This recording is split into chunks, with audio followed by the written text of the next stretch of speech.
I know how much it costs to be an agent. And trust me, they don't make enough money for what they do. The real agents, like the professionals like Bess, are worth every penny. No pressure. Hi, it's Pete.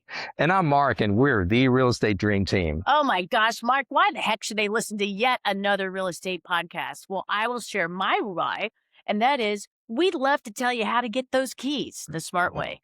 And help you crank those gears that turn your dreams into homes. There you go. Let's roll, Let's baby. roll, baby. Welcome back. Today, we're going to talk about something very important for you home buyers out there. And that is in August of 2024, there was a seismic shift in how buyers shop for homes. By law.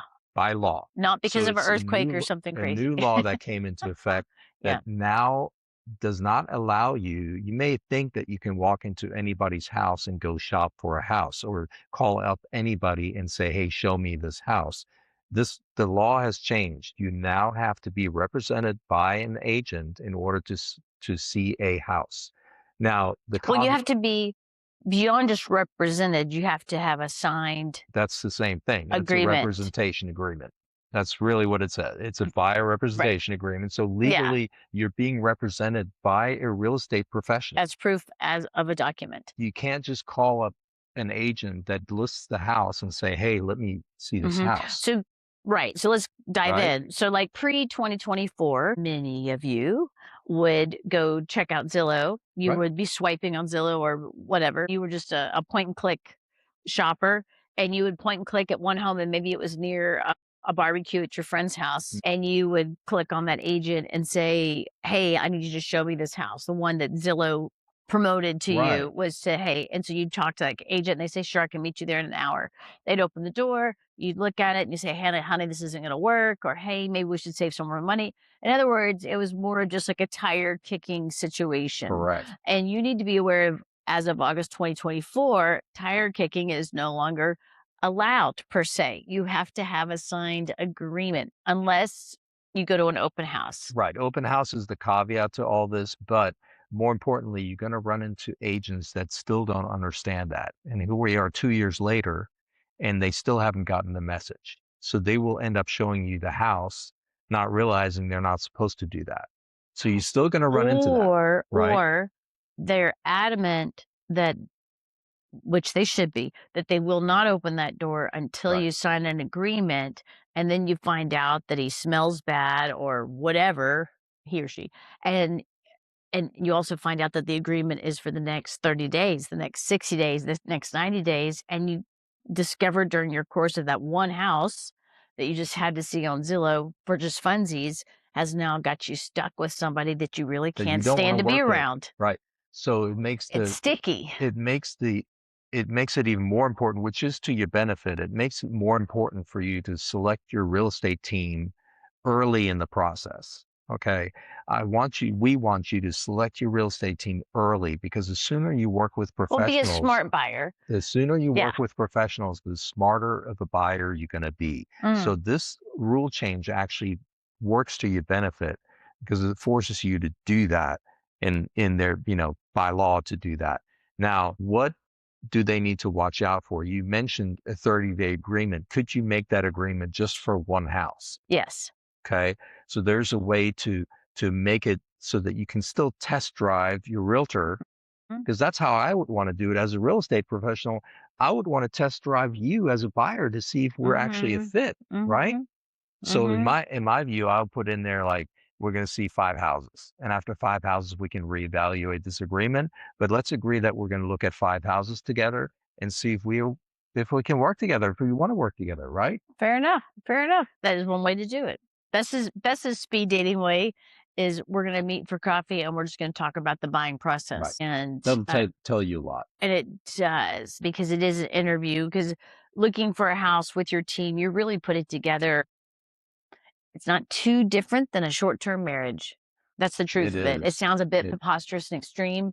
I'll own it. It does. I'm telling you, it's the truth of the seminal truth of buying a home is you've got to have a team that you're as excited about as you were your partner in life when you first met them, kind of deal. And you like them. Why? I mean, look at your partner now. Why do you like them? Well, because the initial rush was that they seemed to text you just at the right time. They seem to be able to finish your sentence for you. They really seem to sincerely enjoy listening to you share what you were really feeling and thinking. And that's a really important part. Some buyers I was walking through this morning, she was pretty excited that the laundry room was so huge. Well, 3 houses previous, she had commented about how microscopically small the laundry room was. And she also didn't like the fact that the backyard sloped. So the one we looked at today has this giant, enormous laundry room, big enough for a stand-up freezer or whatever, and the backyard is fairly level. Now, all that to say, everyone likes to be heard. And that's a big part. That's probably why you picked that person that you did to be your partner. And that And process it applies to real estate. working with that real estate professional that hears you, understands you, makes the shopping experience faster, better, cheaper. Cheaper. Yes. And Yes. people they don't realize that if you're working with the wrong professional, it will take you forever to find a house. You'll find the wrong house. You'll wake up 2 years later saying, why did we buy this house? And you're going to have to spend more money. But if you're truly working with a real estate professional that's listening, that can guide you, you're going to not make those mistakes. So again, You're going to avoid the willow tree planted near the main water line. Foundation or water line or whatever it might be. But there are a lot of misconceptions about this agreement. For one, I hear a lot. I talk to buyers and say to them, hey, there may be a chance, because their question to me is, how much do I need for closing? Right? Oh, how much money do I need for closing? How much do you need for closing? And then some of them will bring up, I've heard that I have to pay my real estate agent the commission, right? And how much is that? Which has always been negotiable. Has always been the truth. Right. That the buyers have always been responsible for paying their agent professional fees. It's just that before August 2024, the whole as a collective, a real estate collective, everybody just said, well, the sellers are just going to take care of it. The practice was this. Now on my side of the table, because a lot of times they come to me first to talk to them, I give them an estimate. One is where they pay the real estate commission fee. This is how much money you need for closing. And the other estimate is if the seller is paying for it. And the conversation is, do you have the money for down payment, closing costs, and pay the agent? And if you don't, you need to be upfront with that agent, saying to them, because the representation agreement you're going to sign is going to say you owe that money, right? So you need to be upfront with the agent saying, we don't have that money. Okay, so we need to negotiate with the seller and get whatever we can out of them. Now, luckily, 90% of the time, I don't see this as a problem. 90% of the time, or an issue, 90% of the time, the seller still pays the buyer agent commission, which for all you sellers out there is a really smart thing to do. Well, it helps the buyers self-finance. Right. Strictly speaking, when you do a net sheet, i.e. what money shows up in your bank account at the end of the transaction, you're taking into account expenses of all sorts. And one of those expenses is certainly and traditionally been the buyer professional fee. Right. And that enables you as a seller to make a smart decision whether this buyer is someone that you want to work with or not. Right. Now it's just that much more microscopically discussed, right? But yeah, and when we say buyers are financing, that is, if your bottom line takeaway for the house is you have to have $300,000 in your pocket at the end of when the dust settles, you want $300,000 in your pocket, and the buyers are asking you to pay for their professional fee. Well, then you just up the difference between your $300,000 net plus the buyer fee. Well, now that's actually your new loan amount, your new number. Yep. Yeah. That's really what it boils down to. So, and the buyer ends up paying the next go around when they sell the house. Correct. They end up paying. It's a crazy pay forward. It kind of pays way. forward kind of way. So the system has worked for over 100 years. And now we have this new law that uprooted everything but yet essentially left the system the same. It's the same because, and it's just, we don't want to get into the weeds about this, because really the cost of doing business for a real estate agent is very, very expensive. And this whole thing started because people said agents are making too much money. And like I said, we're not going to get into all that today in this podcast, but I've been an agent myself. Bess is an agent. I know how much it costs to be an agent. And trust me, they don't make enough money for what they do. The amount of hours people spend with Bess, she does not get paid by the hour. And she does not, if she really did the hourly income, she'd be crying. So That's probably true. let's That's not, probably true. because a true professional, now the order taker agents out there, yes, they're not worth I'm going to say the 3%, right? That an Or agent whatever it typically might get be. paid. But the real agents, like the professionals like Bess, are worth every penny. And for the seller to say, I don't want to pay that, I think they shoot themselves in the foot by doing so, because quality agents are going to insist on being paid for their experience, their knowledge, their time that they've spent. The hard-won lessons learned. Yes. And not to mention for all the tire kickers out there that waste Bess's time. And there's a lot of them. They come to you saying they want to buy a house and they're not realistic, and you show them 20 houses and they go, well, we're just going to continue renting, right?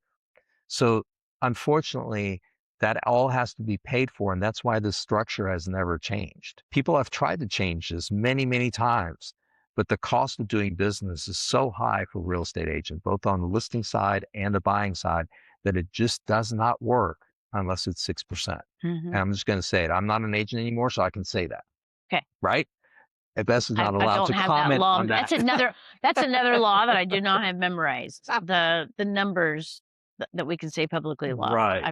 Right. But So anyway, I just go value neutral what and say else, nothing. I find this whole discussion actually funny because, if you really think about it, a buyer, was not being represented by doing it the old way of just tire kicking in, going from house to house, because technically that agent was not representing them. That agent was representing the seller, if I remember the law correctly. That is correct. So they were representing the seller. So whatever you without told a signed them, without a signed agreement. Correct. whatever you told them, they legally had to tell the seller.